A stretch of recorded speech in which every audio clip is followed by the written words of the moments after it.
Ito mga kababayan, no, si Senadora Cynthia Villar at saka si Senadora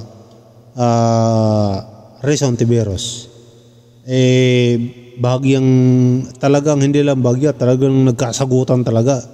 Balitaktakan sila, patalinuhan sila ng isip, patalasan ng isip mga kababayan. Dahil ito naman si Senadora Risa mga kababayan, ay ano lang ito, parang kinatawan lang ito ng mga magtatayo ng mga kondom tuloy. Kondo. Kinatawan lang ito si Risa Hontiveros, parang ano lang siya lang yung pinaka-head dyan sa Senado dito sa mga negosyante na to. Kaya lang mga kababayan, itong si Cynthia Villar mga kababayan, Senadora Cynthia Villar, ay may punto. May point siya mga kababayan. Ngayon kung aalisin yung nakatira sa squatter para pagtayuan ng bahay, pagtayuan ng kondo, saan niya dadalhin itong mga nasa squatter mga kababayan? Mukhang mahirap nga yan, diba? Pero ang sagot naman dito mga kababayan ng nitong gagawa ng mga pabahay ay ililipat daw sa kondo. Tingnan natin, masalimuot itong usapin na ito. Pakinggan natin yung balitaktakan nilang dalawa. Why are you prioritizing the 3.2 million condominium for the middle class when your mandate is to help the poor and the homeless? Dapat yun ang first priority. In fact, that is our problem in Las Piñas, that yung inyong condominium na pinopropose, it's not for the poor and the homeless, it's for the middle class. So why are we providing houses for the middle class? They can buy from others because they can afford it. Our priority should be the poor and the homeless. Kasi sa amin, sa Las Piñas, maraming poor and homeless na informal settler. That should be the priority, how to give them houses. Before kasi, yung aming CNP program, we're just giving land to the poor and the homeless. And they will try to save money to build their homes, better homes in the future. And ang amortization lang nun, 500 pesos a month. So they can afford the homeless, they can afford 500 pesos a month. Diyan na ako. Driver and mga nagtitinda sa palengke. But now, they are prioritizing condominium. Ang condominium, mahal. It's for the middle class. It's not for the poor. Tapos paaalisin nila doon sa lupa yung poor, lalagyan nila ng condominium. Saan nila dadalhin yung poor? Oo nga naman. Ano man ang fake niya? Tama nga. Saan niya dadalhin yung ano na yan, di ba? Yan ang mahirap sa ganyan. That's our experience in Las Piñas. So I'm telling the Secretary what is our experience in Las Piñas. Sumasangayon naman si Senadora Risa. Nakikinig mabuti ang Secretary sa inputs ng ating mga colleagues sa bawat locality natin. Kasi lahat yan, pag pinagsama-sama, really give us the national situation sa housing na sinusubukang tugunan ng department. I think what the department is trying to do, Mr. President, good gentlewoman, ay sabay na trabahuin ito with government funds, prioritizing housing for the poor. Nakatira doon sa lupa, natatayuan nila ng condominium. Saan dadalhin yung mahihirap na cannot afford the condominium? Oo nga naman. Mr. President, kahit sa condominium, sinasabi nga po ng DSUD na pati ang condominium ay for the poor as long as may interest subsidy. So sinusubukan po ng department mag-innovate sa mga programa. 4,000 a month. Hindi daw po, Mr. President, but I'll get the updated figure on that. Yun ang pinopromote nila, 4,000 a month. Mr. President, what I'm hearing here is it is 2,600 a month, so not 4,000 pesos. Do you think the poor can afford 2,600 a month when they're earning only below 500 a day? Kasi ang kino-question ko is yung model na condominium. Mahal ang condominium eh. So, it's not for the poor and the homeless. So, Mr. President, sa ini-evolve na programang 4PH ng department, bukod pa po dun sa pinag-uusapan natin kaninang government subsidy, may nauna ng proposal na interest subsidy para dun po sa mga mahihirap na mag-elect tumira dun sa mga condominium na yon or mga medium rise na iyon. At meron din pong proposed na amortization subsidy in partnership sa LGUs. Kasi ang amortization, pag lupa lang ang binigay mo, 500 pesos a month. Yan ang experience namin sa Las Piñas. Now, pag condominium, magkano? Ang proposal po sa ngayon dun sa amortization subsidy in partnership sa LGU ay 1,500 pesos a month. 1,500 pesos. No, ang ina-announce sa amin, 4,000 a month. Oh, this is amortization subsidy. Amortization. Ito yung base pa lang. Base pa lang ito. Wala pa yung subsidy. Per month yun. Subsidized. LGU.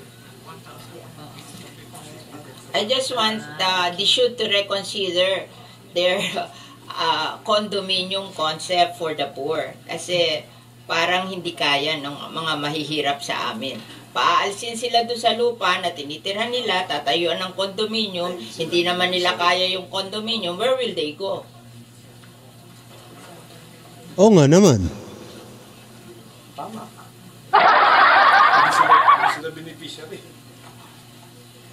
That is what will happen. Oh. Whereas, if yung lupa, dinivide sa kanila, 500 a month lang. Oh. Yes. Mas safe yun. Bakit tatayuan ng kondo? Oo nga naman.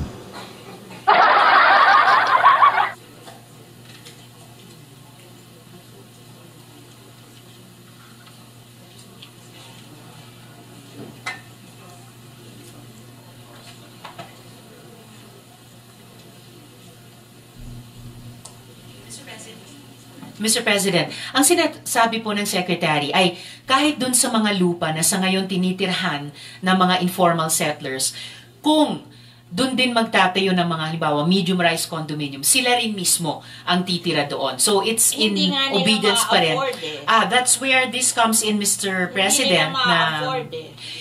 Yun That's yung, the problem. yun po. Why will you insist on building them condominiums when you can distribute the land to them 500 a month lang?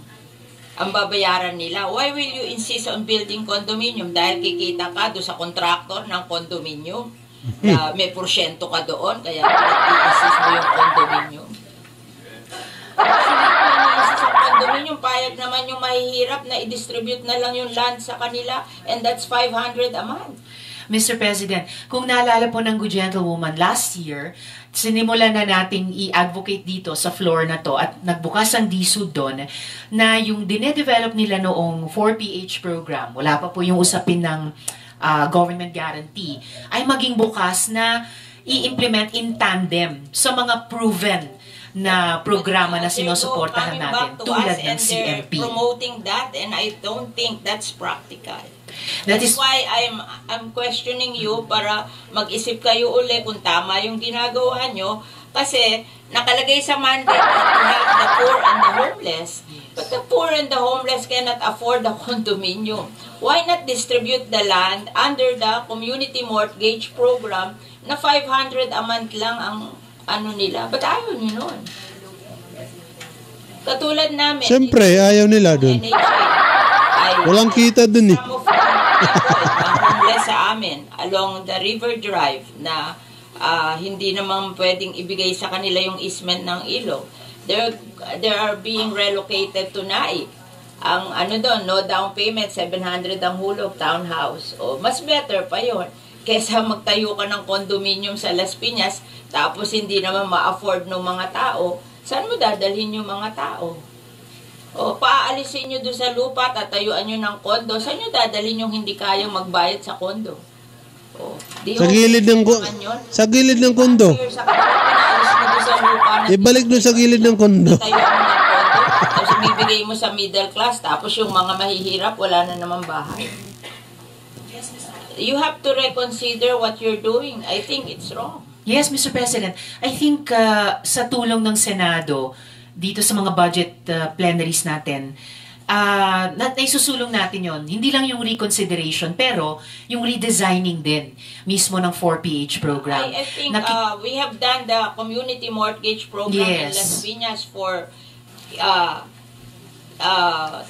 I think 30 years, and it's very successful. We just give them the land. They don't want the condominium. They just want to have a land to build their houses on. And if they cannot build nice houses today, they'll just try to earn so that in the future they can build houses in the land. But what they want is the land. That they will not be hindi sila magigibado sa land where they are staying now, and they're willing to pay for the land. Why don't we do that? Why do we have to build condominiums on their lands which they cannot afford? Yes, Mr. President. If I may, I think napakalawak ng suporta nating mga senador sa CMP, for example. And dahil paulit-ulit natin ini-impress yun sa DSUD, kaya rin makikita po natin historically, sa budget na nire-request nila sa GAA, ang lakas po ng hinihinging suporta para sana halimbawa sa CMP. Pero kakaunti lang po ang actually na naibibigay mula sa DBM hanggang sa final na GAA. Halimbawa po mula 2016, nag-propose ng funding ng, this is 1 billion, right? 1 billion pesos hanggang sa 2024, hiniling ang 13 billion pesos, pero ang naibibigay lang halimbawa, o naibigay pala nitong 2024 GAA ay 126 million. But you will have money to build condominium. Sorry, what? No. What I'm trying to say, Mr. President, is nagsisimula po tayo dito sa Senado ng paniniwala sa CMP, paniniwala sa GLAD program. Kaya nga, noong unang pinresenta sa atin ng DSUD yung 4PH, itong dalawang programa ang katulad ng ibinangga natin sa 4PH, precisely to say what the good gentlewoman is saying, na hindi pwedeng i-abandona natin yung mga proven successful programs tulad ng CMP para sa isang totally new program. Kailangan yung mga proven, tried and tested components tulad ng CMP, i-sustain natin, and then you can see if new ideas like the 4PH at ngayon may kasamang government guarantee ay pwedeng sama-sama. Alam niyo mga kababayan, nakikita ko dito, mukhang gusto ni Senadora Risa makatulong dito sa mga sa ISOD. Dito sa ISOD ba to? Dito sa mga gagawa ng kondo para sa mga mahirap. Sinusubukan ni Risa Antiveros na maiangat ng maayos yung mga nasa squatter area, ilagay dun sa kondo, katulad na ng sinasabi nila dito. Pero para sila may punto. Si Villar naman, si Cynthia Villar, ang ano niya dito mga kababayan, para din sa mahirap. Kasi siyempre taga Las Piñas sila eh. Ang matatamaan dyan yung kanyang mga bata, mga kanyang mga mamamayan doon sa Las Piñas. Kasi paalisin nila, tapos paano nga raw kung ayaw ng tao? Ayaw nila ng kondo. Saan niya dapat ilalagay yung mga taga Las Piñas? Alangan ilagay dun sa Taguig. Diba? Hindi, ang point ko dito mga kababayan, para sa akin siguro tama si Cynthia Villar. Ano kaya kung bilhin nyo na lang yung lupa na yan na kanilang kinatitirikan, tapos gawan sila ng mga sukat, bigyan sila ng mga sukat. Ito ang sukat mo, ito ang sukat sa'yo. Tapos bayaran nyo buwan-buwan 500 pesos. Diba? Tama si Cynthia Villar. Talagang bukod doon, hindi ka na mapapalis. Kikita pa kayo doon sa ibabayad ng mga nakatira doon. Diba? Kasi 500 buwan-buwan, ilan mga kabayan yun. Dapat kayo na ang mag-ano dyan. Halimbawa, sa'yo, 5 meters sa'yo. 5 metro sa'yo, 5 metro sa'yo, 5 metro sa'yo, 5 metro sa'yo. Lahat hanggang sa pinakasulok-sulukan ng bigyan sila ng isang sukat talaga. Katulad sa ginagawa sa Quezon City. Ganun dapat. Yung kanilang mga bahay, ibinigay, hinati-hati, sukat-sukat, tapos bahala na sila na magpataas ng bahay. Diba? Ganun dapat ang gawin. Para hindi na, sayang naman kasi mga kababayan. Ganito lang yan kasimple lang paano nga kung maituloy yung kondo na yan? Tapos ayaw naman pala nila tumira. Adi nasayang yung pera nyo dyan sa itatayo yung kondo. Nawalan na kayo ng mga butante dyan sa Las Piñas. Nawala na yung mga butante sa Las Piñas. Hindi pa kumita yung kondo. Tama lang. Siguro, ewan ko kung paano nyo pag-isipan yan mabuti. Hindi ko alam kung sino nagpapatay ng kondo na yan. Baka hindi naman kay Pangulong Bongbong Marcos yan. Siyempre si Pangulong Bongbong Marcos hindi naman anti-poor yan Di ba? Sana pag-usapan nyo yan, Maggie. Di ba? Para sa akin, para sila may punto. Senadora Risa. Pero kung ako tatanungin, para sila may punto. Pero mas pabor ako dito sa kay Cynthia Villar. Kasi hindi talaga sila mahirapan. 500 pesos lang isang buwan Di ba?